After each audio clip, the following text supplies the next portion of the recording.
CA exams में है ना, रैंक लाना डिफिकल्ट है, पास होना नहीं है। ऐसा कहते हैं ना कि अगर आप बिलीव ही नहीं कर पाओगे कि आप ये चीज़ कर सकते हो तो फिर आप कैसे करोगे। इमेजिनेशन इज द की।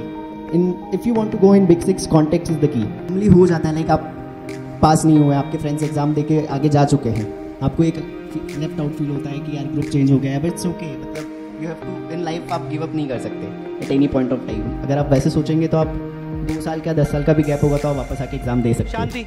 अगर आप ऑल राइट। सो मैंने लास्ट लेक्चर के टाइम पे आपको कहा था कि मैं आपके साथ 20 मिनट 25 मिनट का कुछ सैटरडे सेशन अलग से रखूँगा ताकि आपको कुछ गाइडेंस दिया जा सके। मैंने कहा था कि आपके ही जैसे जो स्टूडेंट इंटर क्लियर किए हुए हैं उन्होंने क्या एक्सपीरियंस किया, उन्होंने कैसे इंटर क्लियर किया, how they are undergoing their articleship को लेकर चीज़ें आपके माइंड में इस पॉइंट ऑफ टाइम पे क्या क्या क्वेश्चंस हो सकते हैं, आप भी अपने क्वेश्चंस पूछ सकते हो। Considering that thing, today I have decided to conduct that session with a student, और वो स्टूडेंट हमारे बीच में ही है और मैंने उस स्टूडेंट को आज इनवाइट किया हुआ है। हाँ, Deepak Kalal. Jokes apart.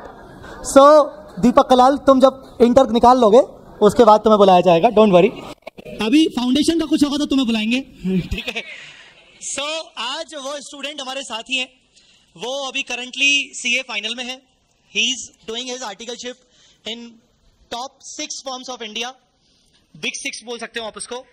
He is into, अरे he is in a CA final. चुप रहो, अरे मेरे को भी इंपॉर्टेंस दे दो थोड़ी सी।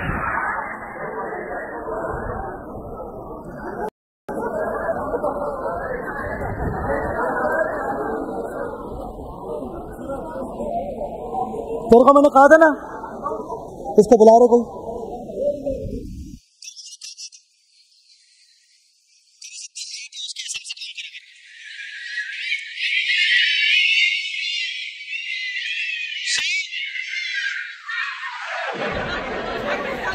So introducing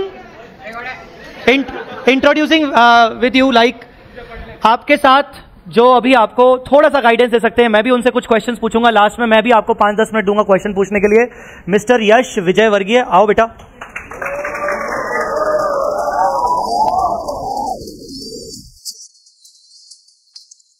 all right.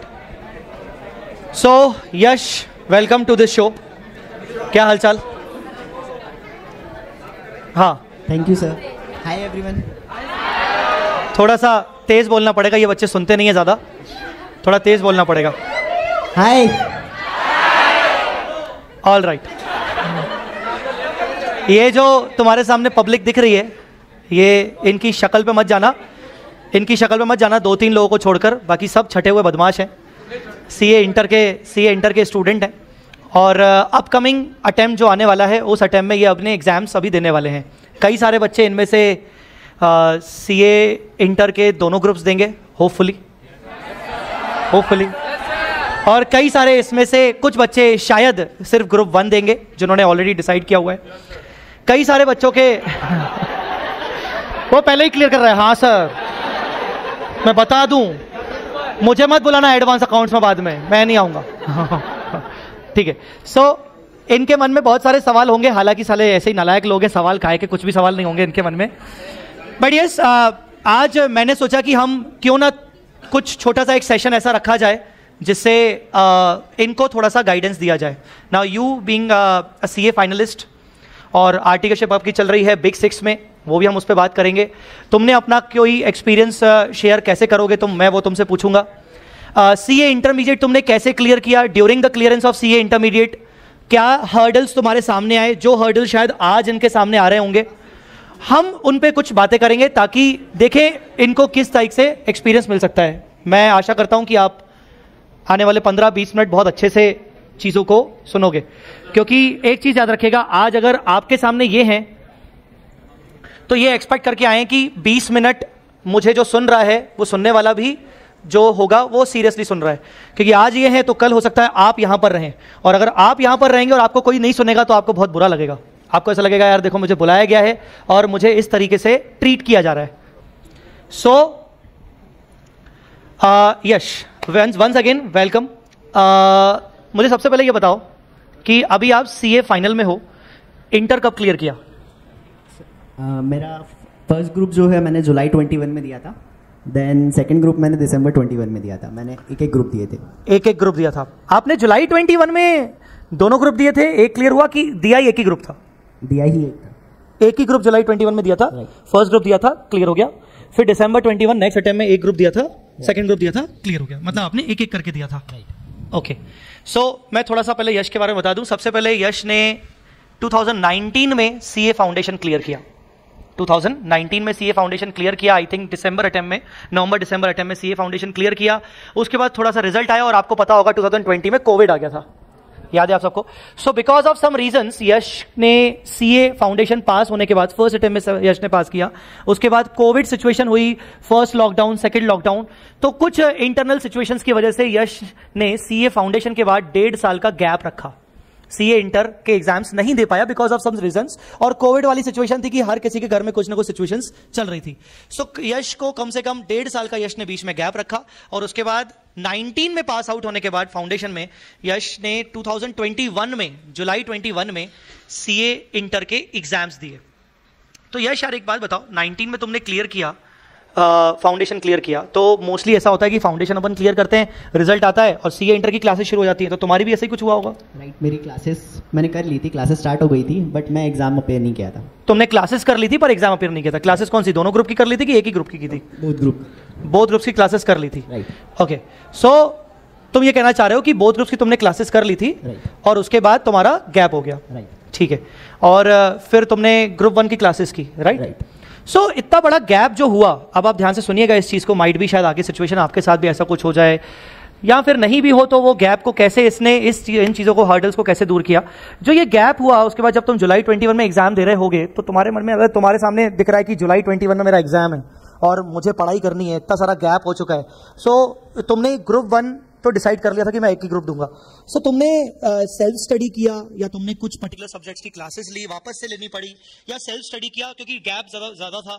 तो कैसे मैनेज किया, ग्रुप 1 को मैनेज कैसे किया एग्जाम से पहले? मेरी क्लासेस जो है पहले खत्म हो चुकी थी. अब 2 साल का गैप हो चुका था तो मुझे कुछ याद था नहीं, बट मेरा प्रैक्टिकल स्ट्रांग था, लाइक अकाउंट्स एंड कॉस्टिंग अच्छा था. बट थियरी में उस टाइम तक डीटी आईडीटी में काफ़ी चेंजेस आ जाते हैं. तो मैंने डीटी आईडीटी और लॉ का एग्जाम ओरिएंटेड कोर्स लिया था. एंड अकाउंट्स एंड कॉस्टिंग जो था वो मैंने सेल्फ प्रिपेयर किया था. लाइक यूट्यूब पे जो फ्री वीडियोस होते हैं, चार्ट रिवीजन वीडियोस होते हैं, उसके थ्रू मैंने प्रिपेयर किया था. तो दैट्स हाउ मैंने प्रिपेयर किया था. एंड सेकंड थिंग, नॉर्मली हो जाता है, लाइक आप पास नहीं हुए, आपके फ्रेंड्स एग्जाम दे के आगे जा चुके हैं, आपको एक लेफ्ट आउट फील होता है कि यार ग्रुप चेंज हो गया है. But it's okay. मतलब you have to, in life आप गिव अप नहीं कर सकते at any point of time. अगर आप वैसे सोचेंगे तो आप 2 साल का 10 साल का भी गैप होगा तो आप वापस आके एग्जाम दे सकते हो अगर आप देना चाहते हो तो. ओके. सो यश, मुझे ये बताओ कि ठीक है आपने ग्रुप 1 दिया, आपका कहना है कि प्रैक्टिकल वाले जो पेपर्स थे वो मैंने खुद ही हैंडल कर लिए. लाइक भले मेरी क्लासेस हो चुकी थी बट मैंने कुछ मैराथन लेक्चर्स देख के और रिवीजन लेक्चर्स देख के खुद ही क्लियर कर लिया. तो तुम ये कहना चाह रहे हो कि मैराथन लेक्चर्स और रिवीजन लेक्चर्स देख लो तो काम हो जाएगा, क्लासेस करने की कोई नीड नहीं थी? नहीं सर, अगर मैंने क्लासेस नहीं की होती तो मुझे मैराथन लेक्चर में कुछ समझ ही नहीं आएगा ना. मैराथन लेक्चर तो जब बेनिफिशियल है जब आपने क्लासेस कर रखी है. अच्छा. ओके. मतलब क्लासेस से तुम्हारा बेस क्लियर हुआ, तुम्हारा ये कहना है कि क्लासेस से बेस क्लियर हुआ, भले फिर कॉन्सेप्ट थोड़े बहुत भूल गए थे बट बाद में मैराथन से चीजें रिवाइज हो गई. Yes sir, definitely. अच्छा. ओके. सो तुमने ग्रुप 1 क्लियर कर लिया. ग्रुप 1 में कितने मार्क्स आए तुम्हारे, सब्जेक्ट्स वगैरह में क्या आया? मेरा अकाउंट्स में 76 मार्क्स थे. मैं पहले बता दूं, अकाउंट्स मेरा स्टूडेंट नहीं था, तो कोई मार्केटिंग नहीं हो रही है, ठीक है? अकाउंट्स में मेरा स्टूडेंट नहीं था. हाँ. और देन मैंने सेल्फ स्टडी की थी तो चार्ट रिवीजन वीडियोस डेफिनेटली जय सर के ही देखे थे. अच्छा, पर मार्केटिंग नहीं है. ओके. हाँ. देन डीटी में मुझे डीटी आईडीटी में 70 मार्क्स आए थे, जिसमें मैं अभी आर्टिकलशिप भी कर रहा हूँ आईडीटी में. देन लॉ में मुझे 65 आए थे एंड कॉस्टिंग में मुझे 60 आए थे. मतलब चारों सब्जेक्ट में तुम्हारी एग्जाम्शन आई थी और 1.5 साल के गैप के बाद, 1.5 साल के गैप के बाद चारों सब्जेक्ट में तुम्हारी एग्जाम्शन आई थी, जिसमें तुम्हारा कुछ पोर्शन पूरा दिमाग से उठ चुका था पर फिर भी तुमने सेल्फ स्टडी किया और उसके बाद कुछ पोर्शन की तुमने एग्जाम ओरिएंटेड मतलब फास्ट ट्रैक क्लासेस ली. वेरी गुड, बहुत बढ़िया. नेक्स्ट अटेम्प्ट में सेकंड ग्रुप तुम्हारा क्लियर हुआ दिसंबर 21 मतलब जस्ट उसके बाद, मतलब तुम्हारे पास 6 महीने मिले। अब मुझे यहां पर जो मैं तुमसे सवाल पूछूं मुझे जवाब देना है एग्जैक्टली। ग्रुप 1 के जैसे ही तुमने एग्जाम्स दिए तो तुमने रिजल्ट का वेट किया कि मेरे रिजल्ट आ जाए मैं उसके बाद ही ग्रुप 2 की पढ़ाई शुरू करूंगा, कि तुम्हारा पहले से डिटर्मिनेशन था कि नहीं एग्जाम हो जाएंगे और मैं ग्रुप 2 की पढ़ाई शुरू कर दूंगा फिर भले रिजल्ट कैसा भी आए? सर एग्जाम होने के बाद ही मैंने क्लासेस स्टार्ट कर दी थी। द रीजन बीइंग सेम, मुझे सेकंड ग्रुप तो देना ही था, फर्स्ट ग्रुप हो या ना हो। हाँ नहीं, ये रीजन था कि तुम श्योर थे या फिर तुम्हारे मन में था कि अगर मैं फेल भी हो जाऊंगा तो मैं दोनों ग्रुप एक साथ दूंगा? अगर मैं फेल हो जाता तो डेफिनेटली मैं दोनों ग्रुप साथ में देता। मुझे श्योरिटी नहीं थी। टू बी वेरी ट्रू, जिस दिन मेरा 19 सितंबर को मेरा रिजल्ट आया था and one of my friend called me and told me कि तू पास हो गया, तो मैंने बोला कितने 200 नंबर आए क्या? ही टोल्ड मी दैट कि चारों सब्जेक्ट में एग्जाम्शन है। मुझे बिलीव नहीं था। ओके सो तुम्हारा कहना है कि मतलब तुमने ग्रुप 1 के रिजल्ट तक का वेट नहीं किया, तुमने रिजल्ट से पहले ही पढ़ाई शुरू कर दी। पॉइंट टू बी नोटेड उन बच्चों के लिए जो बच्चे अभी से ही प्लान कर रहे हैं कि मुझे एक ही ग्रुप देना है, जो बिल्कुल डिटरमाइंड है, बट वो इस चीज को याद रखें कि आपके एक ग्रुप देने के बाद आप रिजल्ट का वेट ना ही करो, ज्यादा अच्छा है, क्योंकि आपका रिजल्ट में कम से कम टेंटेटिवली 45-50 डेज लग जाते हैं, 2 मंथ्स लग जाते हैं। सो 50 से 60 डेज अगर आपके रिजल्ट में लग जा रहे हैं तो वो जो 2 मंथ्स का टाइम होता है उस 2 मंथ्स के टाइम में आप मिनिमम 80% पोर्शन तो ग्रुप 2 का आराम से कंप्लीट कर सकते हो। तो वो आपके लिए बहुत फेवरेबल रहता है। अगर आपका रिजल्ट पीछे अच्छा नहीं भी रहेगा, सपोज कल को मेरा रिजल्ट सही नहीं आया तो मेरी ग्रुप 2 की पढ़ाई हो चुकी होगी, तो मैं एटलीस्ट नेक्स्ट अटेम्प्ट में दोनों ग्रुप ट्राई मार सकता हूं। तो ये तुमने अच्छा किया, चलो अच्छी बात है। फिर you completed your second group तुमने कंप्लीट किया December 21 में। आई थिंक उसका रिजल्ट आया होगा फरवरी में, फरवरी 26 या 28, फरवरी 26-28, क्योंकि उस टाइम पे कोविड के बाद एग्जाम्स लेट हो रहे थे, रिजल्ट लेट आ रहा था, ये सब हो रहा था, चल रहा था। उसके बाद फरवरी में तुम्हारा रिजल्ट आया, तो आर्टिकलशिप कब ज्वाइन हुई? 10th मार्च को हो गई थी मेरी आर्टिकलशिप ज्वाइन। ओके 10th मार्च को आर्टिकलशिप ज्वाइन। अच्छा सो 10th मार्च को तुम्हारी आर्टिकलशिप ज्वाइन हुई। आर्टिकलशिप तुमने कहाँ किया है, कौन सी फॉर्म में आर्टिकलशिप कर रहे हो? एक्चुअली मैंने आर्टिकलशिप का मेरा ये डिटरमाइंड था, इधर मुझे बिग 6 में जाना है या फिर मीडियोकॉर में जाना है, मतलब बीच में नहीं जाना था। तो आई अप्लाइड एवरीवेयर, डेलॉइट से लेके KPMG, EY, PwC, GT and BDO। मुझे BDO से कॉल आया, देन इंटरव्यू हुआ, देन IDT में I got selected in 3 days में। लाइक 28 को रिजल्ट आया था, 5th तक मैं वो सिलेक्टेड, और 10 से मेरी ज्वाइनिंग थी। एंड यश आप कहाँ से हो, कौन से सिटी से हो? इंदौर। आप इंदौर से हो और आप आर्टिकलशिप कहाँ कर रहे हो? पुणे में आर्टिकलशिप कर रहे हो। सो आपका ये था कि आपने हर जगह अपना रिज्यूम डाला और you got selected in BDO। और BDO में आपको IDT में एक प्रोफाइल आपको मिला। राइट IDT में आपको प्रोफाइल मिल रहा है। तो अभी करंटली आप जो IDT का काम कर रहे हो और जो IDT तुम इंटर में पढ़ के आए हो, थोड़ा सा सेम होता है कि पढ़ाया कुछ और जाता है और होता सब कुछ और है? IDT में सर पूरा सेम होता है, क्योंकि लॉ के बेसिस पे ही कंप्लाइंस होता है। हाँ। काफ़ी चीज़ें प्रैक्टिकल लेवल पे डिफरेंट होती है कि आपको चीज़ें क्लाइंट के अकॉर्डिंग भी करनी होती है, तो चीज़ें उस पर्सपेक्टिव से चेंज हो जाती है। But at the end of the day आपको लॉ फॉलो करना है, तो आपने जो पढ़ा है इंटर में वो डेफिनेटली आपको काम आएगा। एंड वो बहुत छोटा पार्ट है, IDT का आपने कुछ भी नहीं पढ़ा है। IDT इज़ लाइक समुंदर है जिसको आप आपके लाइफ टाइम में भी ख़त्म नहीं कर सकते हो, इतना डेप्थ। अभी इन बच्चों का मैं आपको बता दूं, इन बच्चों की IDT की क्लासेस कल से ही शुरू हुई हैं। अभी कुछ ही क्लासेस हुई हैं, बस एक दो हुई हैं, बेसिक्स हुए हैं। सो क्या इनको IDT में या DT में, अगर इनको आर्टिकलशिप में DT में एक्सपीरियंस चाहिए, एक्सपोजर चाहिए, IDT में चाहिए या फिर अदर फील्ड में चाहिए, तो अभी क्या इंटर की पढ़ाई इनको मैटर करती है कि इंटर में अगर नहीं भी ढंग से पढ़ाई हुई और आर्टिकलशिप कर लिया तो क्या फर्क पड़ता है उस चीज का? डेफिनेटली नॉलेज होता है तो मैटर करता है, बिकॉज इंटरव्यू होगा आपका एंड इंटरव्यू में आपसे टेक्निकल क्वेश्चन पूछे जाएंगे, तो वो जो बेस्ड होता है कि इंटर का जो कोर्स होता है उसी के बेसिस पे पूछे जाते हैं। तो आप लोगों को जो भी आप इंटर में पढ़ रहे हो वो आपसे इंटरव्यू में पूछा जाएगा, मतलब आपको पता होना चाहिए कि क्या पढ़ा है क्या नहीं पढ़ा है।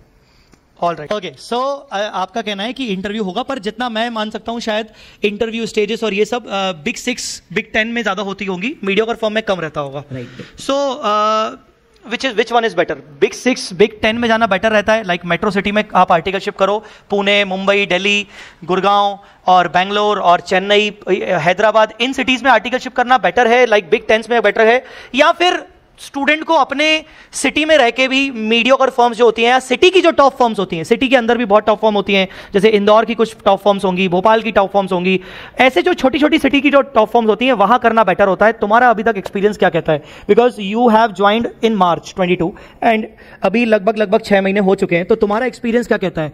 कौन सी आर्टिकलशिप ज्यादा बेटर है? इट डिपेंड्स कि आपका थोड़ा वॉल्यूम अपने को तेज। इट्स डिपेंड्स कि आपका ऑब्जेक्टिव क्या है।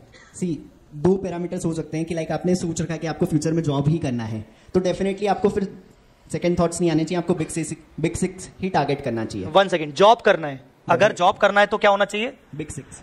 बिग 6 का टारगेट होना चाहिए। ओके, मतलब अपने को कॉर्पोरेट फीलिंग फिर चाहिए अपने को। अगर जॉब करना है तो हमें कॉर्पोरेट्स में घुसना पड़ेगा, फिर आर्टिकलशिप लेवल से ही कॉर्पोरेट में घुसे अपन।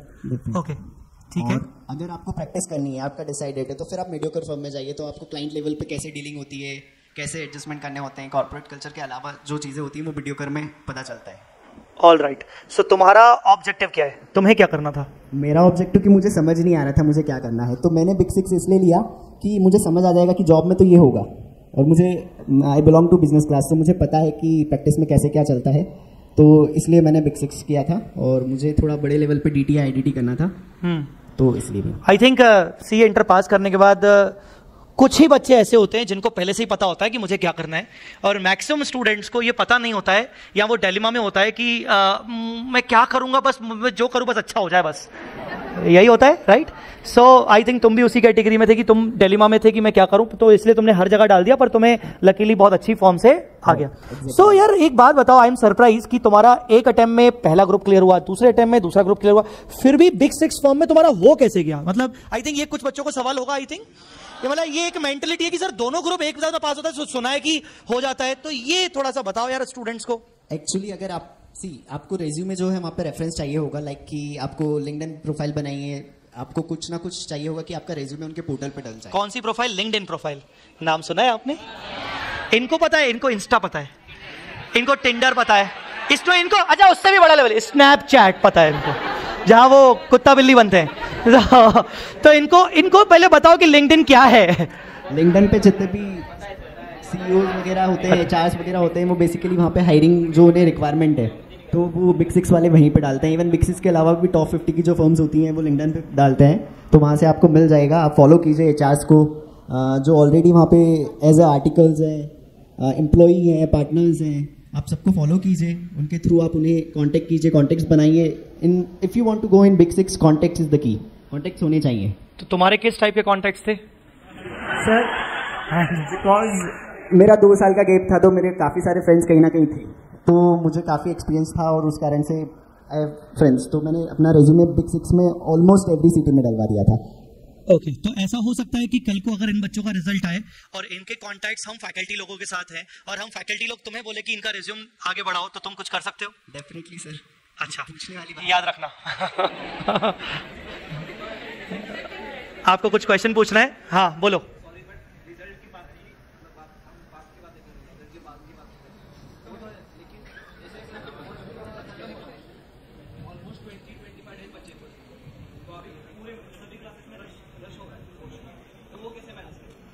इनका क्वेश्चन ये है कि अभी ग्रुप 1 चल रहा है, तो अभी क्लासेस बहुत जोरों शोरों से चल रही हैं, सुबह बेचारे ये लोग आ रहे हैं, शाम तक कर रहे हैं, तो पूरे इस प्रेशर को कैसे मैनेज करें, उस पूरे प्रेशर को कैसे करें, क्योंकि एग्जाम ये खत्म होगा, फिर उसके अचानक जस्ट उसके कुछ गैप शायद मिले ना मिले, फिर ग्रुप 2 शुरू हो जाएगा। सो इस पूरे प्रेशर को तुमने कैसे मैनेज किया, इनको कैसे मैनेज करना चाहिए अकॉर्डिंग टू यू? जो मैंने किया है मैं उससे पूरा कॉन्ट्रडिक्टरी रिप्लाई दूंगा कि बोथ ग्रुप ही दो, सिंगल ग्रुप मत दो, क्योंकि अभी आप प्रेशर से जा रहे हो, तो फालतू में क्यों 2 बार उस प्रेशर से जाना है, एक बार में खत्म करो ना। तो सुबह क्लासेस स्टार्ट हो रही है आपकी, आई गेट इट कि आपको टाइम नहीं मिलता है, तो अभी सिर्फ आपको क्लासेस खत्म करनी है, आपका होमवर्क करना है, कुछ नहीं, ये सब कर लो, फिर 3 मंथ का टाइम मिलेगा, उसमें आप रिवाइज कर सकते हो। ठीक है, 2 मंथ का मिलेगा, 1 मंथ मिलेगा, ठीक है, 15 दिन मिलेंगे बस, कैसे है ना? 15 1 महीना बोल रहे हो नलायक को। CA एग्जाम्स में है ना, listen to me, CA exams में है ना, रैंक लाना डिफिकल्ट है, पास होना नहीं है। अगर आपने स्मार्ट स्टडी की है ना, तो आप पास हो सकते हो। मैंने फर्स्ट ग्रुप में मेरा सारा टॉपिक कवर नहीं था, जैसा कि अभी सर ने बताया, मैंने बेसिकली खुद सेल्फ स्टडी की 2 सब्जेक्ट में, और 2 सब्जेक्ट में क्लासेस की थी, चीज़ें खत्म नहीं हुई थी आदि, मतलब मैं 70% कोर्स पता होगा मुझे, फिर भी मुझे चारों सब्जेक्ट में एग्जाम्शंस आए। If I can do it, तो आप लोग तो कर सकते हो। CA एग्जाम्स में रैंक लाना डिफिकल्ट है, पास होना डिफिकल्ट नहीं है, ये बात को याद रखना अकॉर्डिंग टू हिम, और ये बात इन्होंने बहुत बड़ी कही है, इसका रेलेवेंस आपको आगे चल के मालूम पड़ेगा। रैंक लाना मे बी डिफिकल्ट, बट पास होना डिफिकल्ट नहीं है अगर आपने स्मार्ट स्टडी की है। ही इज टेलिंग कि आपको, मेरा 70% कोर्स हुआ था, 30% तो हुआ ही नहीं था, उसके बाद भी मैंने हार नहीं मानी। यार एग्जाम्शन 4 में आई है, तुक्का तो नहीं लग सकता ऑब्वियसली, है ना? सो डेफिनेटली ये बात सही है। तो आपका कहना है कि प्रेशर को खुद ही हैंडल करना पड़ेगा और प्रैक्टिकल बनना पड़ेगा। डेफिनेटली, अगर आप खुद if you can think in your head you can have it in your hand. ऐसा कहते हैं ना कि अगर आप बिलीव ही नहीं कर पाओगे कि आप ये चीज़ कर सकते हो, तो फिर आप कैसे करोगे? इमेजिनेशन इज द की। पहले सोचो तो कि आपकी एग्जाम क्लियर हो जाएगी।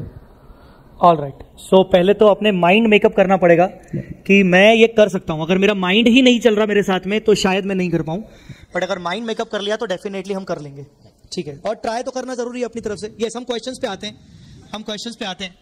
डेफिनेटली आपका क्वेश्चन वैसे पढ़ाई के रिलेटेड है कि आर्टिकलशिप के रिलेटेड है? आर्टिकलशिप पे, दोनों पे है। ठीक है, मैं आता हूं बिल्कुल एक पॉइंट पे आता हूं मैं आप पे। सो आर्टिकलशिप में आपका कहना है कि ऑब्जेक्टिव मैटर करता है। याद रखिएगा इस चीज को, ऑब्जेक्टिव मैटर करता है। अगर कॉर्पोरेट्स में ही जाना है तो आप पहले दिन से सोच के चलिए कि आपको टॉप 5 टॉप 6 फर्म्स के अंदर जाना ही है, एंट्री चाहिए ही चाहिए। अपन एंट्री पे बात कर रहे थे कि 2 अटेम्प्ट लगे तुम्हें इंटर में, उसके बाद भी तुम्हें कॉर्पोरेट्स में एंट्री मिल गई। तो ऐसा केपीएमजी, डिलॉइट और सब में ऐसा होता है कि जहां तुम अभी हो वीडियो, वहां एंट्री आसान हो गई। यू वोंट बिलीव, मैं वीडियो में सिलेक्ट हो गया था और उसके 2 दिन बाद मुझे केपीएमजी से भी कॉल आया था कि आप अवेलेबल हैं क्या, बट आई वॉज सिलेक्टेड और मुझे प्रोफाइल ठीक लग रही थी तो मैंने केपीएमजी का इंटरव्यू नहीं दिया। उसके बाद मेरे को पीडब्ल्यू से भी कॉल था, बस मुझे ईवाई एंड डिलॉइट से नहीं आया था वापस। So basically you won't believe, video में एक फ्रेंड है, शी इज़ 1997 बॉर्न है, उसका फर्स्ट अटेम्प्ट में सीपीटी क्लियर हो गया था। इतने सारे अटेम्प्ट लगे हैं, still she is in video. So I think my question, आपके डाउट जो है वो क्लियर हो चुके होंगे इस पर्टिकुलर एग्जाम्पल। तो कहने का मतलब attempt doesn't matter for big 6 articleship, attempt mostly doesn't matter. थोड़ा सा मे बी अगर थोड़ा सा डिलॉइट और इन सब की लेवल पे बात करें तो हो सकता है थोड़ा बहुत कंसीडर करते होंगे, बट ज्यादा नहीं कंसीडर करते। सो अगर आप प्लान कर रहे हो तो आप डेफिनेटली प्लान कर सकते हो फॉर बिग 4 बिग 6 में, टॉप 10 फर्म्स में जाने का प्लान कर सकते हो। कम्युनिकेशन कितना मैटर करता है? हमें ना डर ये लगता है कि यार अब आर्टिकलशिप के जाऊंगा तो बिग 6 बिग 4 वहां कम्युनिकेशन, इंग्लिश कैसा। अच्छा, कुछ लोग कम्युनिकेशन के नाम पर इंग्लिश को ज्यादा इंपॉर्टेंस देते हैं, जो कि होता भी होगा बहुत केसेस में, बट क्या कम्युनिकेशन में सिर्फ इंग्लिश ही आता है या communication means other than English part को भी कैसे डील किया जाए? बच्चे लोगों में मन क्वेश्चन तो ये डेफिनेटली आ रहा होगा कि ये बिग 4 में जाने के लिए हमारी कम्युनिकेशन स्किल्स कितनी मैटर करती हैं? इंटरव्यू में तो definitely you have to speak in English because आपको इंप्रेशन क्रिएट करना है, बट आफ्टर इंटरव्यू आप सिलेक्ट हो जाते हैं तो कम्युनिकेशन स्किल्स इतना मैटर नहीं करता है। मतलब हमारी जो फर्म है वहाँ पे मराठी में भी बात करते हैं, लाइक लोकल लैंग्वेज भी चलती है, हिंदी में बात करते हैं, इंग्लिश तो बहुत ही रेयरली, लाइक हम मेल्स कर रहे हैं या क्लाइंट से बात कर रहे हैं तो ही इंग्लिश में बात करते हैं, otherwise we talk in Hindi only. So communication skill सिर्फ इंग्लिश आना इज नॉट, आप अपने आप को एक्सप्रेस कर सकते हो, किसी भी लैंग्वेज में कर सकते हो, तो that is communication. All right, तो मतलब थोड़ा बहुत इंटरव्यू लेवल पर इंग्लिश काम आएगा, और उससे भी ऊपर अगर अपना कॉन्फिडेंस ज्यादा अच्छा है, हम अपने आप को एक्सप्रेस कर पा रहे हैं, भले फिर हिंदी में ही कर पा रहे हैं तो भी चलेगा, क्योंकि मैटर करता है कि हमारी स्किल्स कितनी अच्छी हैं। राइट, अगर आप नर्वस हो गए, फॉर लाइक एग्जाम्पल आप नर्वस हो गए इंटरव्यू में, आप हिंदी में दे दीजिए आंसर, कोई दिक्कत नहीं है। आप कॉन्फिडेंस शो करना है कि यू आर कॉन्फिडेंट इनफ कि वो आपको सिलेक्ट करते हैं। सी बेसिकली होता क्या है, कोई भी आर्टिकल इंटर का बच्चा आता है तो उसे कुछ नहीं आता है, इवन वो ऑल इंडिया रैंक होल्डर हो, ठीक है, तो वो उनको पता है कि आपको कुछ नहीं आता है, दे जस्ट वांट टू सी कि आपका कॉन्फिडेंस कितना है। कॉन्फिडेंस ऑल राइट, रैंकर को भी कुछ नहीं आता है प्रैक्टिकल में तो, बट अल्टीमेटली उसको वो कितना कैसे बता पा रहा है वो मैटर करता है। ऑल राइट, चलो, तो ये बिग 4 बिग 6 में आर्टिकलशिप करने में अंदरूनी पॉलिटिक्स वगैरह रहता है क्या? अंदर कुछ पॉलिटिक्स वगैरह रहता है क्या? मतलब कंपनी में अंदर आप काम कर रहे हो, आपके ऊपर प्रेशर किस टाइप का रहता है? मतलब ये बच्चों के मन में एक डाउट बाद में आ सकता है कि बड़ी फर्म, बड़ा काम, टाइम कैसे मिलता है, स्टडीज के साथ कैसे डील करते हैं, ये और साथ साथ पॉलिटिक्स वगैरह का भी जो मैंने पूछा। पॉलिटिक्स तो डेफिनेटली होता है फर्म्स में, क्योंकि at the end of the day कि आप डायरेक्टली रिस्पॉन्सिबल होते हैं। लाइक मुझे 2 क्लाइंट अलॉट हो रखे हैं, मेरे ऊपर एक एसोसिएट है, हम दोनों मिलके ही उस क्लाइंट को हैंडल करेंगे, तो बहुत रिस्पॉन्सिबिलिटी होती है। मीडियोकर फर्म में ये नहीं होता है, द रीजन बिंग दैट कि जो आपके पार्टनर होते हैं मिड साइज फर्म में वो खुद करते हैं, तो आपको रिस्पॉन्सिबिलिटी वाला फैक्टर इतना ज़्यादा नहीं मिलता है। डायरेक्टली हमको क्लाइंट से डील करना होता है, देन क्लाइंट को डिलीवरेबल्स देने होते हैं, क्लाइंट हैंडलिंग जो होती है वो एक अदर लेवल पे आती है, तो ये रीज़न है। और पढ़ाई हाँ, पढ़ाई मेरा FR का जो क्लासेस है, सुबह मेरी 7:30 पे जे सर के साथ ही क्लासेस है, 7:30 पे क्लासेस होती है, 10:30 पे क्लासेस खत्म होती है। और फॉर्चुनेटली अभी हाइब्रिड मोड चल रहा है, तो मंडे और वेडनेसडे मुझे ऑफिस जाना होता है, तो बाकी वर्क फ्रॉम होम। हाँ, 11 बजे मैं ऑफिस जाता हूँ और 7 बजे तक मैं वापस आ जाता हूँ, एक्सेप्ट फॉर सीजन। अभी GSTR 9/9 होगा, दिसंबर 31 ऑफ दिसंबर उसका लास्ट डेट होता है, तो सीजन में यू हैव टू वर्क। आप कहीं भी चले जाओ, आप mediocre, mid size, big size, कोई सी भी फर्म में चले जाओ, इन सीजन आपको जो आपके नॉर्मल आवर्स हैं उससे ज़्यादा ही करना पड़ेगा। और क्लासेस का आप ऐसा कर सकते हैं कि जैसे आपका क्लियर होता है, आपने आर्टिकलशिप ज्वाइन कर लिया, तो क्लासेस में ऑलवेज रिमेंबर कि 2-3 मंथ का गैप ले लीजिए, बनता है इतना, तो उसके बाद हर 3 मंथ में क्लासेस खत्म हो जाएगी आपकी। मेरा अभी FR चल रहा है, FR के बाद I will start SFM, DT, IDT, law and audit. तो आप 3-3 मंथ में क्लासेस खत्म कर सकते हैं। और फिर आपकी जब 6 मंथ की एग्जाम लीव्स होगी स्टार्ट, जब आपके पास जो भी टाइम बचेगा वो आप रिवाइज करने में, पूरा जो आपने 2-2.5 साल में पढ़ा है उसे एक्यूमुलेट करके एक जगह रिवाइज करने के लिए वो टाइम यूज कर सकते हो आप। तुमने अपनी ITOC कब की? ITOC सबको पता है क्या होता है? ITOC क्या होता है? आपके इंटर के बाद और आपको आर्टिकलशिप से पहले इंस्टीट्यूट के द्वारा बताई गई 2 मैंडेटरी ट्रेनिंग करनी पड़ती है, ठीक है? आर्टिकलशिप ज्वाइन करने से पहले आपको 2 मैंडेटरी ट्रेनिंग करनी पड़ती है, IT इंफॉर्मेशन टेक्नोलॉजी कोर्स और OC ओरिएंटेशन कोर्स। ये 2 मैंडेटरी ट्रेनिंग करना पड़ता है। कितने कितने दिन का होता है? 15 डेज का। ये ITOC तुमने किस टाइम पे किया? मतलब ड्यूरिंग इंटर किया, जब पढ़ाई चल रही होगी, कि इंटर के एग्जाम्स के बाद किया और आर्टिकलशिप से पहले किया, मतलब रिजल्ट टाइम में किया? मुझे क्लियर था कि मैंने बहुत ग्रुप क्लियर करके मुझे बिग 4 में ही जाना है। तो मैंने जुलाई 21 में जब फर्स्ट ग्रुप क्लियर हुआ था, जब मैंने स्टार्ट नहीं किया था ITOC, दिसंबर 20 को मेरा एग्जाम खत्म हुआ था और 21 दिसंबर को मैं IT की ट्रेनिंग स्टार्ट हो गई थी मेरी। मतलब सेकंड ग्रुप के एग्जाम जस्ट देने के बाद तुमने वेट नहीं किया, तुमने अपनी ITOC जल्दी से जल्दी निपटाने की कोशिश की, ताकि रिजल्ट कुछ भी आए, मेरे पास फ्री टाइम है तो मैं इस टाइम को यूटिलाइज करूं। पॉइंट टू बी नोटेड कि आपको जब फ्री टाइम मिलेगा, फ्री टाइम आपको मिलेगा बोथ ग्रुप के एग्जाम को देने के बाद, मतलब पास नहीं बोल रहा हूं, सेकंड ग्रुप का एग्जाम देने के बाद और रिजल्ट आने से पहले आपके पास फ्री टाइम मिलेगा और उस टाइम पे आपको टारगेट करना है कि आप उस फ्री टाइम में अपना 1 महीना यूटिलाइज कर लो ITOC का, नहीं तो आपको आर्टिकलशिप आपकी डिले हो जाएगी, राइट? एग्जैक्टली वही रीजन है। अगर आपका ITOC कंप्लीट नहीं है तो आपको कहीं से भी, जब तक आपका ट्रेनिंग कंप्लीट नहीं होता है, आपका आर्टिकलशिप स्टार्ट नहीं हो सकता है।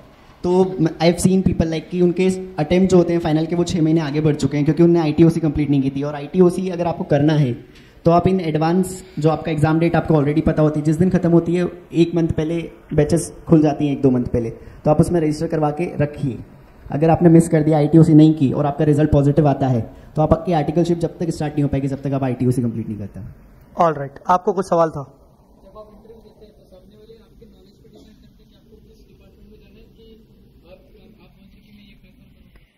ये बोल रहे हैं कि चॉइस आपको दिया जाता है आर्टिकलशिप में कि आपको प्रोफाइल कौन सा चाहिए, या फिर आपको वो प्रोफाइल देते हैं खुद से? मैंने खुद आगे रह के अप्लाई किया था। प्रोफाइल आपको मिलता नहीं है, आपका इंटरव्यू आपकी प्रेफरेंस पे होता है कि आपकी प्रेफरेंस है, आप DT में जाना चाहते हैं, IDT में स्टेट ऑडिट, इंटरनल ऑडिट, तो आपको पहले बताना होगा। उस टाइम पे वहाँ पे वैकेंसी होगी तो वहाँ पे इंटरव्यू उस पर्टिकुलर मैनेजर के साथ शेड्यूल होगा और फिर आपको इंटरव्यू देना है उसी फील्ड के रिगार्डिंग। इनका कहने का मतलब ये है कि डिपार्टमेंट वाइज आर्टिकलशिप की वैकेंसीज निकली थी और इन्होंने IDT वाले में ही अप्लाई किया था। उसके बाद जब इन्होंने अप्लाई IDT वाले में किया तो अब इनको IDT ही मिलेगा और कोई नहीं मिलेगा। मतलब जो बिग 6 होती हैं वो डिपार्टमेंट वाइज वैकेंसीज वगैरह निकालती हैं। अगर उनको स्टैट ऑडिट में चाहिए तो वो स्टैट ऑडिट का ही आपसे इंटरव्यू लेंगे।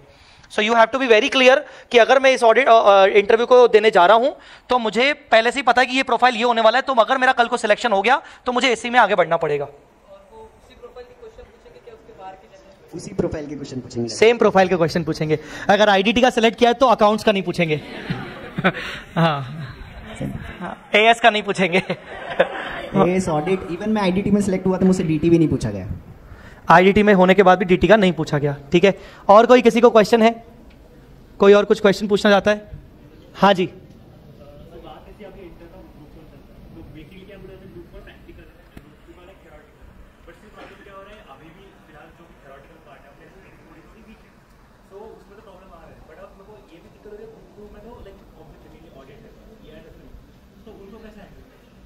एक सेकंड, मैं क्योंकि रिकॉर्ड भी हो रहा है तो उसके लिए बोल दूं। इनका क्वेश्चन शॉर्ट में अगर बोलूं तो थ्योरी पार्ट अगर किसी का वीक है, स्पेशली ग्रुप 2 में थ्योरी ज्यादा है, तो उस पार्ट को कैसे हैंडल किया जाए? आपका इसमें क्या एक्सपीरियंस हुआ और बच्चों को क्या किस तरीके से मैनेज करना चाहिए? मैंने स्टार्टिंग में ही कहा कि मेरा जो है प्रैक्टिकल पार्ट जो है स्ट्रांग था, राइट? तो इस रिगार्डिंग में यही बोलूँगा कि 8 एग्जाम्स होती हैं, ठीक है? जो थ्योरी पार्ट है उसमें आपको 40 नंबर लाना है, बाकी जो आप कवर कर सकते हैं प्रैक्टिकल से। बोथ ग्रुप दे रहे हो आप, राइट? अकाउंट्स में आपके 60 आ गए, लाइक कॉस्टिंग में 60 आ गए, है ना? 4 practical subject, FME, core accounts, advance accounts जो है उसमें आप लिए, IDT भी ऑलमोस्ट प्रैक्टिकली होता है, तो उसमें भी आपके आ गए। तो 3 सब्जेक्ट्स बचते हैं जो प्योरली थियोरेटिकल है, तो उसमें आपको 40 नंबर लाना है। इसका कहने का मतलब ये हुआ कि अगर पहले से ही मुझे पता है कि मेरा थ्योरी स्ट्रांग नहीं है तो क्यों ना मैं अपनी वीकनेस पे फोकस करने के बजाय अपनी स्ट्रेंथ पर फोकस करूं, और मेरी स्ट्रेंथ अगर मेरा प्रैक्टिकल है तो मैं उतना ज्यादा फोकस करूं कि उसमें एग्जाम्शन तो आ ही जाए, बाकी वीकनेस पर इतना एटलीस्ट फोकस करूं कि 40-40 मार्क्स आ जाए। जब मैं उस पर कुछ नहीं कर सकता हूं तो उसको बैठकर मैं रो नहीं सकता। बेहतर है कि मैं उतना पढ़ लूं कि मेरे 40 आ जाए, बाकी मेरे जो स्ट्रेंथ वाले एरिया है मैं उसके ऊपर इतना फोकस कर लूं कि मेरे को वो वाले सब्जेक्ट बचा दें। मतलब मुझे लगता है कि ये प्रैक्टिकल अप्रोच है, कहीं ना कहीं ठीक भी है। Anyways, very good. हाँ जी,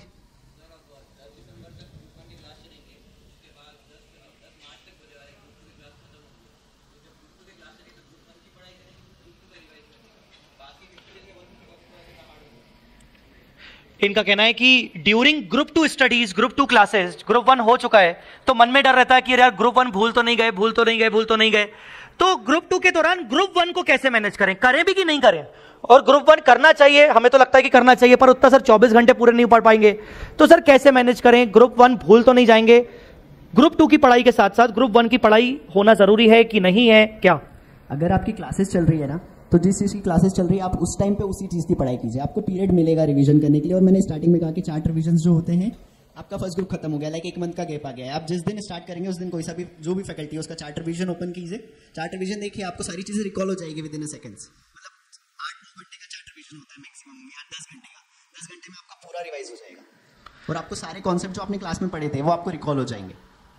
इनका कहने का मतलब ये है कि अगर आपने क्लासेस बहुत अच्छे से की हैं, आपका कॉन्फिडेंस है, तो भले 2 महीने 4 महीने का भी गैप हो जाए, जब आप उस सब्जेक्ट को वापस से उठाओगे with the help of revision courses, with the help of marathon sessions, तो हम इतने गए गुजरे नहीं है कि हम सब कुछ भूल चुके होंगे, हमें सब कुछ रिकॉल होना शुरू हो जाएगा। बस टेक योर टाइम, और जो सब्जेक्ट कर रहे हो उसके साथ उसको पूरी तरीके से अपना मानते हुए हमें उस पर फोकस करना है। जब वो हो जाए उसके बाद रिवीजन के टाइम पर हम ग्रुप 1 उठा सकते हैं। ऐसा आपकी स्ट्रेटेजी रही थी। ऑल राइट, सो आपका अटेम्प्ट कब है? सीए फाइनल का अटेम्प्ट कब है? नवंबर 24, नवंबर 2024, राइट। और आर्टिकलशिप शुरू हुई है मार्च 22 में। 22। सो मार्च 22 में आर्टिकलशिप शुरू होने के बाद आपने पहली कोचिंग कब की? मतलब आर्टिकलशिप शुरू होने के बाद इमीडिएट कोचिंग किया, फर्स्ट क्लास किया आपने? फर्स्ट क्लास जैसा आप बता रहे हो एफआर किया। सो आप मार्च में आपने आर्टिकलशिप शुरू किया, तो आपने बीच में गैप लिया? लाइक कुछ बच्चे सोचते हैं यार हल्का सा एंजॉय करूं, अपने आप को मैं टाइम दूं, उसके बाद शुरू करूं, या फिर आपने इमीडिएटली शुरू कर दिया? आपने क्लासेस कब शुरू की? नहीं, डेफिनेटली गैप लेना जरूरी है, क्योंकि थोड़ा तो लाइफ में अगर सिर्फ हमेशा काम करते रहोगे तो फिर जियोगे कब? तो दोनों चीज़ बैलेंस करना इज इम्पॉर्टेंट। मैंने 3 मंथ का गैप लिया, उसके बाद मैंने क्लासेस स्टार्ट की। अच्छा, मतलब मार्च के बाद आपने क्लास कब स्टार्ट की? सितंबर में पहली क्लास स्टार्ट की। मतलब आपने बीच में गैप लिया, आपने आर्टिकलशिप को एंजॉय किया और आपने लाइफ को भी एंजॉय किया। अच्छा, लाइफ को एंजॉय किया मतलब कहाँ गए? वर्क फ्रॉम होम चल रहा था पूरे टाइम। वर्क फ्रॉम होम चल रहा था। एक चीज मैं आपको बता दूं कि currently he is under work from home hybrid model. Hybrid model मतलब हफ्ते में शायद 2 बार जाना पड़ता है, मंडे एंड वेडनेसडे। सीजन्स का टाइम नहीं होता है तो 5 days इन अ वीक काम होता है, सैटरडे संडे छुट्टी होती है भाई की। ठीक है, तो बिग 4 बिग 6 का सबसे बड़ा एडवांटेज ये है कि सैटरडे संडे छुट्टी होती है। तो अगर वो एडवांटेज भी चाहिए तो डेफिनेटली आपको अभी अपना मन बनाना पड़ेगा। हाइब्रिड मोड भी होता है। हाइब्रिड मोड में अभी ये 2 बार सिर्फ ऑफिस जा रहे हैं, बाकी घर से काम कर रहे हैं अपने हिसाब से। स्टाइपेंड कितना है? अरे मुद्दे की बात पे स्टाइपेंड कितना है? बिग 4 में 15, 20, 25 होता है। मेरी जो फर्म है वहाँ पे पुणे लोकेशन पे थोड़ा कम है, अदरवाइज वहाँ पे 10, 12,500 एंड 15 होता है। मेरी लोकेशन पे 7,500, 10 एंड 12,500 है। तो अभी आपका फर्स्ट ईयर है, तो अभी आपका 7,500 है बीडीओ में, क्योंकि वो बिग 6 में है। अगर यहीं पर बिग 4 होता तो पहले साल में कितना? 15,000 होता। 15,000 होता, 15,000 एक मंथ का आपका आर्टिकलशिप। इतने में तो खर्चा निकल जाता है ना। ठीक है, सो ओके, एनीथिंग एल्स? कोई और question?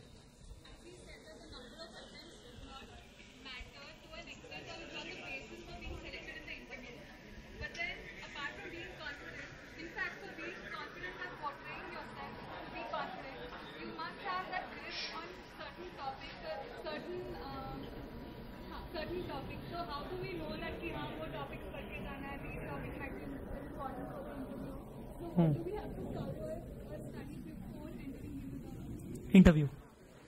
All right, so interview से पहले हम अपने आप को कैसे प्रिपेयर करें? डेफिनेटली कॉन्फिडेंस तो होता ही है, बट कॉन्फिडेंस के अलावा like as far as my interviews concern, तो इंटरव्यू के लिए कैसे प्रिपेयर होना चाहिए? अगर आप डिपार्टमेंट वाइज लाइक बिग 6 में जा रहे हैं, तो लाइक फॉर एग्जांपल आप स्टेट ऑडिट या इंटरनल ऑडिट के लिए जा रहे हैं, तो एएस एंड ऑडिट के जो एसेस होते हैं स्टैंडर्ड ऑफ कौन से फिर से रिपीट करो। क्या का? एएस। एएस जरूरी है क्या? अच्छा, कौन से प्रोफाइल के लिए? Stat audit and internal audit. Stat audit और इंटरनल ऑडिट के लिए दो चीजें जरूरी है। पहला एएस। अरे यार मेरा कोर्स है तो बोलना पड़ेगा ना। हाँ, क्या? एएस। एएस जरूरी है। और एएस के अलावा ऑडिट के अंदर क्या आता है? ऑडिट के SS. SAs, standards on auditing. Right. So standards on auditing और accounting standards both are mandatory, तो वो पहले से ही प्रिपेयर करके जाना चाहिए। राइट। All right. और स्टेट ऑडिट के लिए जा रहे हो तो आईएफआरएस का थोड़ा सा पढ़ के। आईएफआरएस का फिर से बोलो। आईएफआरएस। अच्छा, बेसिक नॉलेज, वो आपसे टेक्निकल नॉलेज ही पूछेंगे, बस पूछेंगे कि अब एएस नहीं लगता है कंपनीज में, इंडेज लगता है, तो इंडेज क्या है? नहीं, इनको ये पता है क्या कब कब क्या क्या लगता है। All right, all right. कोई और क्वेश्चन? ऑल राइट, कोई और क्वेश्चन तो नहीं? पक्का? हाँ, और भैया, बड़े भैया, बिल्कुल ठीक है। हाँ, बोलिए बोलिए बोलिए।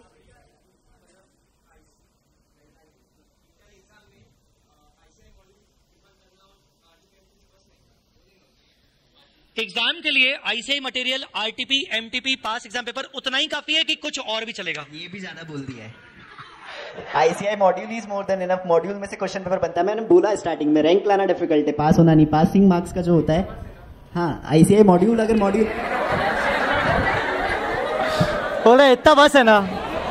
बस है भाई, बस। ICI module is for pass, rank ICI module, RTP, MTP, pass exam paper. Am I right?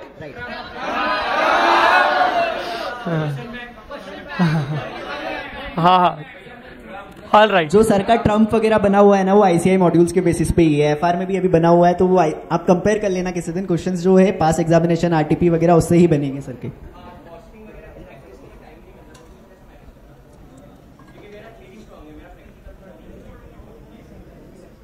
Okay, तो आपका कॉस्टिंग में दिक्कत है, आपको ऐसा बोलना चाह रहे हो आप? प्रैक्टिस के लिए टाइम नहीं मिलता, तो टाइम तो प्रैक्टिस, लाइक आप थ्योरेटिकली भी तो चीज़ें जाके एग्जाम में कर सकते हो डायरेक्ट। मैंने मतलब मैं ऐसा सजेस्ट नहीं करूंगा डेफिनेटली, बट मैंने यही किया था कि लाइक कि मैंने 4 रिवीजन वीडियोस देखे थे, क्योंकि मुझे पता था मेरे पास खोने के लिए कुछ नहीं और पाने के लिए सब कुछ था। तो मैं उस मेंटेलिटी से प्रिपेयर होके गया था कि लाइक जाते हैं एग्जाम में, दे के आएंगे। तो मैं 4 रिवीजन के बेसिस पे गया था। बट आप अभी क्लासेस कर रहे हो और आपके पास गाइडेंस है, तो आई वुड सजेस्ट कि थोड़ा, अगर आपको पता है कि वो वीकनेस है, तो उस पर अभी से कॉन्सेंट्रेट करो, थोड़ा टाइम निकालो उसके लिए, प्रिपेयर रहो कि आपको 40 नंबर तो कैसे भी लाना है उसमें।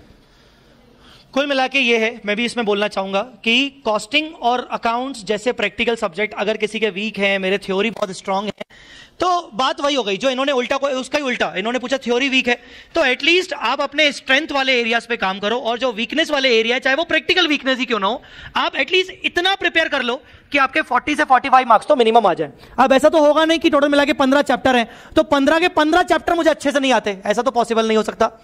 एटलीस्ट 15 चैप्टर्स में से हमें 5 चैप्टर्स तो अच्छे से आते होंगे, बाकी 10 चैप्टर ठीक ठाक आते होंगे। तो हमें ऐसा प्रिपेयर करना है कि हमें मिनिमम से मिनिमम अपना पास्ट पैटर्न एग्जाम का क्या है, एग्जाम में कौन से चैप्टर से कितना पूछा जाता है, ज्यादा किससे पूछा जाता है, उसके अकॉर्डिंग 40-45 नंबर हमारे कैसे फिट हो पाते हैं, उन चैप्टर्स पे हमें फोकस करना चाहिए ताकि हम मिनिमम से मिनिमम उतने पा सकें। ऑल राइट, एनीवेज, सो यश, एक और सवाल पूछूंगा, उसके बाद आखिरी अपन आप अपनी तरफ से इनको क्या रिकमेंड करोगे मैं वो भी आपको बोलूंगा। एक क्वेश्चन है, अगर हमने बोथ ग्रुप्स दिए हैं और एक ग्रुप क्लियर नहीं हुआ है, तो हम बिग फर्म्स में आर्टिकलशिप कर सकते हैं क्या? मतलब एक क्लियर हो गया, एक नहीं हुआ, अब मैं उसके लिए भी प्रिपेयर करूं और साथ साथ आर्टिकलशिप भी मैं करना चाह रहा हूं। नहीं, बहुत ही एक्सेप्शनल केस होगा कि आपका बहुत ज्यादा वाला रेफरेंस है, तो they might be because of the reference वो ले लेंगे, बट अदरवाइज नहीं लेंगे, वो अदरवाइज नहीं लेंगे। मतलब कुल मिला के बिग 4 के लिए बोथ ग्रुप्स क्लियर होने के बाद ही आर्टिकलशिप में अप्लाई करोगे तो चांसेस बढ़ जाएंगे। एक ग्रुप के बाद अगर अप्लाई करोगे तो चांसेस बहुत कम होंगे। ऑफ कोर्स मैं भी उसमें समझ पाऊंगा, क्योंकि एक ग्रुप के बाद आपको दूसरे ग्रुप के लिए छुट्टियां चाहिए होंगी, तो उनको भी पता रहता है कि ये छुट्टियों के लिए नाटक नखरे दिखाएगा, है ना, तो उनको छुट्टी वरते देनी पड़ेगी। Anyways, so that's all. अगर हम इसको रैपअप करें, सो टेल मी यश, इन बच्चों का अभी टेंटेटिवली 4-5 महीने बाद एग्जाम्स हैं और अभी इनका ग्रुप 1 चल रहा है, ग्रुप 2 अभी शुरू होगा नेक्स्ट मंथ से, मिड ऑफ द दिसंबर से, और अकॉर्डिंगली अभी जिस दौर से ये गुजर रहे हैं, अभी इनकी करंट सिचुएशन में थोड़ा सा बता दूं, सुबह 7 बजे से लेकर शाम को 7, 7:30 तक,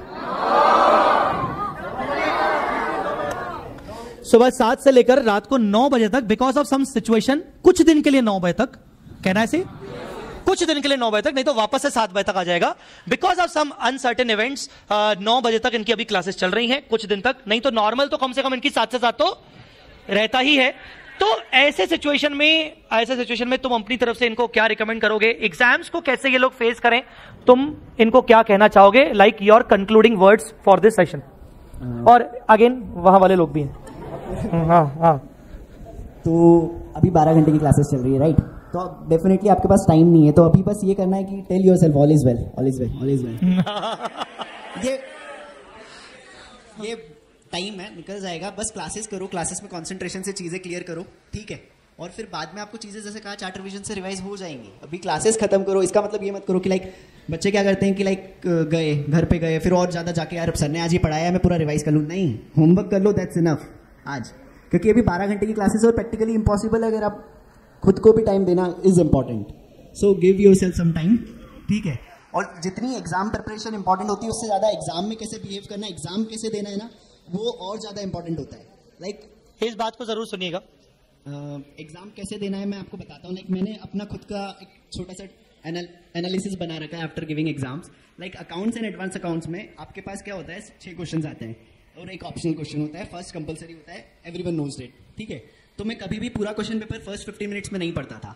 द रीजन बीइंग दैट कि अगर आपके ब्रेन को आप बोलेंगे एक चीज करो और 5 चीज करो, तो वो एक चीज में कंसंट्रेशन ज्यादा रहेगा। आप पूरा क्वेश्चन पेपर जब पढ़ लेते हैं तो आपके साथ क्या होता है कि सारे क्वेश्चंस आपके ब्रेन में बैक ऑफ द माइंड चलते रहते हैं, तो आप कॉन्सेंट्रेट नहीं कर पाते हैं। तो what I used to do ना, 6 क्वेश्चन मुझे पता है कि इजी आता है। आप कितने भी क्वेश्चन पेपर उठा लें, 6 क्वेश्चन में क्वेश्चन के अंदर एक ऑप्शन होता है, 6 नंबर क्वेश्चन, लास्ट वाले क्वेश्चन। हाँ, लास्ट वाले क्वेश्चन में अकाउंट्स एंड एडवांस अकाउंट में दोनों में वो 5 नंबर के 4 क्वेश्चन होते हैं और उसमें एक ऑप्शन होता है।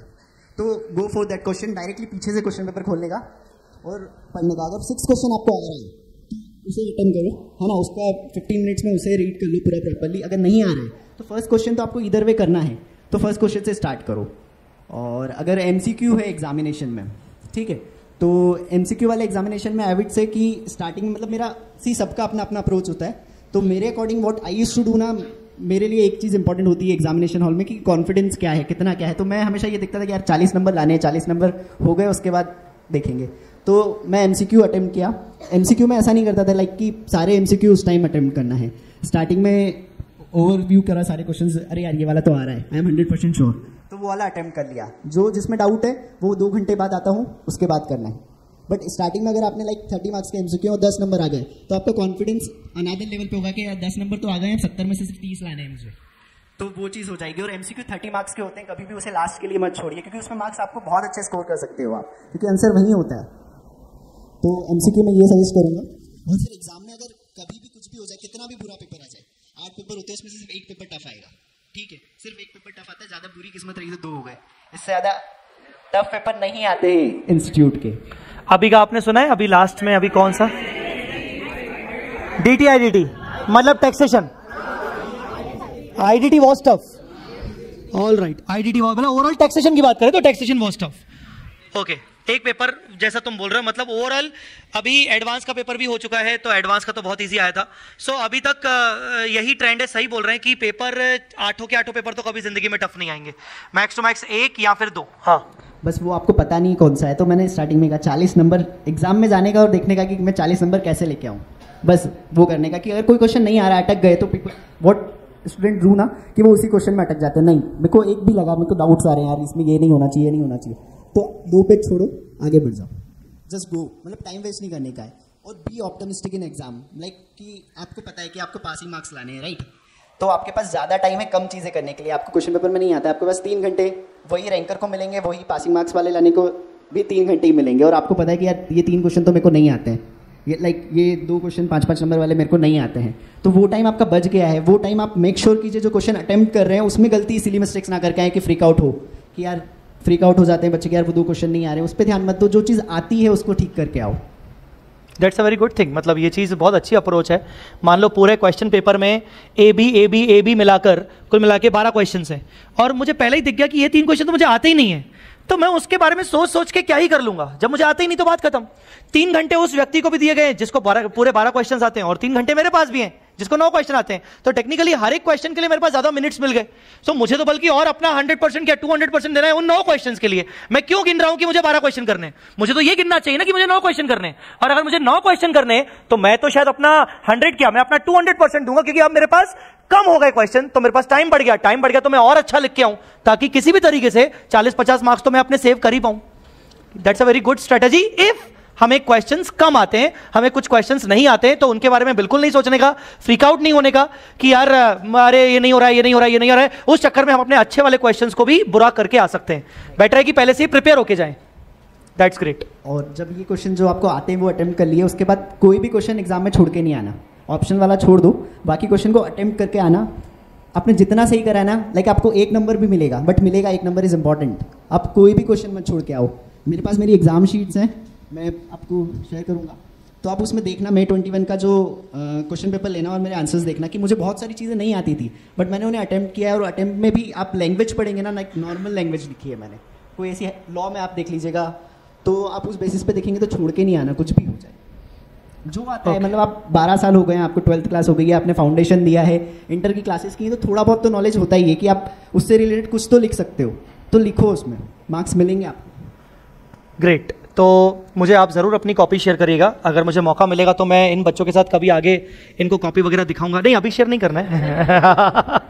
हाँ, अपन इनको बाद में कभी दिखाएंगे आपकी कॉपी वगैरह कैसे क्या, जो भी सब्जेक्ट, कौन कौन सब्जेक्ट की कॉपी है आपके पास? फर्स्ट ग्रुप की। फर्स्ट ग्रुप की चारों हैं? हाँ। लॉ और डीटी, आईडीटी, अकाउंट्स और कॉस्टिंग। ज़रूर।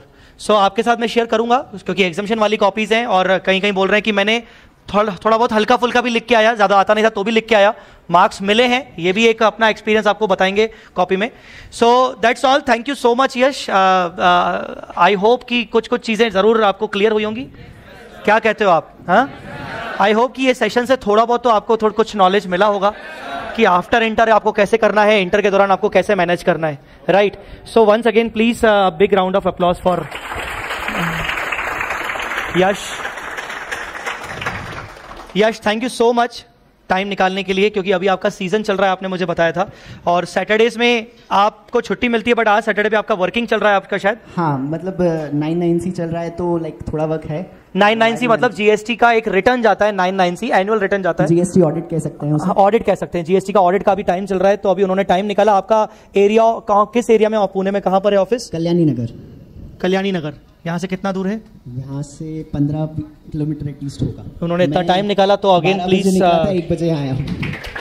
दैट्स ग्रेट, दैट्स ग्रेट, बहुत बढ़िया। सो एनीवेज यश, बहुत अच्छा सेशन रहा। आई होप बच्चों को शायद कुछ नॉलेज मिला होगा। आई थिंक आपकी बातों से हो सकता है बच्चे इस चीज़ को एक्सपीरियंस लेके, मतलब आपकी बातों को सुन के अपना कुछ चीज़ें मोटिवेट अपने आप को कर पाएंगे।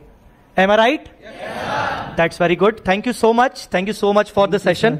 और बहुत अच्छा लगा, मुझे भी अच्छा लगा। Even for me it was a very good session. मतलब मैंने सोचा था कि इन बच्चों के सामने ऐसा सेशन रखूंगा, अगर ये लोग आगे अलाउ करेंगे तो डेफिनेटली इनके लिए आगे भी ग्रुप 2 में भी ऐसे अलग अलग प्रकार के एक्सपीरियंस, ना सेम प्रकार के एक्सपीरियंस नहीं, अलग अलग प्रकार के एक्सपीरियंस वाले स्टूडेंट्स के साथ मिलवाऊंगा। Thank you so much. Thank you sir, thank you for this opportunity. चलो ठीक है यश, थैंक यू। ओके, मुझे वो कॉपी शेयर जरूर करना। Bye bye bye bye. ये वाले बच्चे बाय।